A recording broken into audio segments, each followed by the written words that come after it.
He was trans. He was trans. And if anybody noticed it, they should have said something. Maybe they didn't. Maybe he was very clandestine, but he was trans. And that is a big component, and it needs to be addressed. It's fascinating that news organizations, right, who tell you what is new, what is different, what is worthy of your attention, don't want to mention that this guy, well, let's listen to his own words, straight from the manifesto. He's tired of being trans. What else about this guy? I wish I never brainwashed myself. Well, you were brainwashed by others as well, the culture. I regret being trans. I wish I was a girl. I just know I cannot achieve that body with the technology we have today. I also can't afford that. How about that? A lot of folks are blaming the mother or have questions for the mother, and you'll see, right? I don't think we have enough information to be mad at her. She's a victim in all this as well. People hide things from their parents all the time. Didn't you hide stuff from your parents? I mean, I'm sure she had concerns, but who could have imagined something like this? But who could have imagined a few short years ago that we would be putting special, just invented drugs into children? GnRH agonists, agony. What the hell is that? You know what that is? It's a puberty blocker. A puberty blocker. Are you kidding me? Are you crazy up there? Imagine putting these in children. 13, 14, 15, 8-year-olds, 9-year-olds. What are some of the symptoms? These things.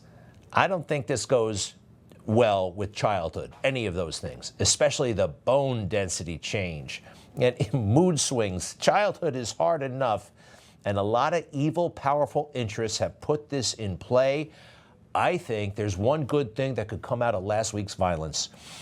This should neutralize this debate about transgender. There is no debate. It is wrong. It is harmful. Take it from the mass murderer himself. I'm sorry. But it's cut and dry to you and me. The fake news is deathly afraid because they had a role in legitimizing this stuff. Yesterday on the Big Sunday News Show, that woman talks about the case in Minnesota for like 10 minutes with a congressman, and they don't mention anything about trans. How can you have a conversation about this? Same thing goes on the CBS show, all of the shows. They just glossed over it. Some didn't even do the story at all. Isn't that something? Isn't that weird? And especially Fox News, you know, Fox. They'll always break your heart. Shannon Bream, right, on the Fox News Sunday show, they do about 10 seconds on the case. I think it's more significant. Let's see what they did. 10-year-old Harper Moisky and 8-year-old Fletcher Merkel are being remembered today as worshipers hold their first Sunday Mass at Annunciation Parish in Minneapolis since Wednesday's mass shooting. 15 other children were injured as well as 3 adults. That's it. I think this is, imagine if it was a white supremacist, a so-called white supremacist, right? Oh my goodness gracious, we'd be having fire drills right now. I don't get it. I don't. But I think this could be a moment, right, where they turn off all this stuff. At least it should, because this stuff is sick, and it was all over the place. They pretended it was glorious. I never knew this made it to the cover of National Geographic. Did you? Biologically a male, Zoe never felt like one. I like the color pink. I scream like a girl. I act like a girl. I breathe like a girl. I'm not a boy. Like, I would just be very defensive about it. Along with Venice and Maddie, Zoe was one of 3 transgender young people we profiled in that story. Since then, the subject of transgender kids has moved into the mainstream. It was glorified, and you could see why already impressionable kids, who are impressionable by definition, would fall for some of this stuff, and maybe even their parents. It was a shortcut. You know, usually to gain recognition, you gotta do something, right? You gotta work hard, you gotta sweat, grit. This thing, you just identified as somebody else, and in come the accolades, or so it seemed. This was a multi-pronged effort. really, they got some of the biggest people in America to embrace this stuff, including the formerly respectable Jon Stewart. This is a great lady.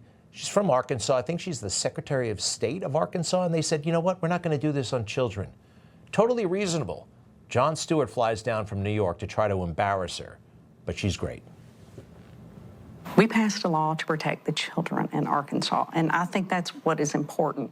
The medical community disagrees with you that Well, that's not all of the protecting medical children. community. Parents with children who have gender dysphoria have lost children to suicide and depression They absolutely because it's have. acute. And so these mainstream medical organizations have developed guidelines through peer-reviewed data and studies. And through those guidelines, they've improved mental health outcomes.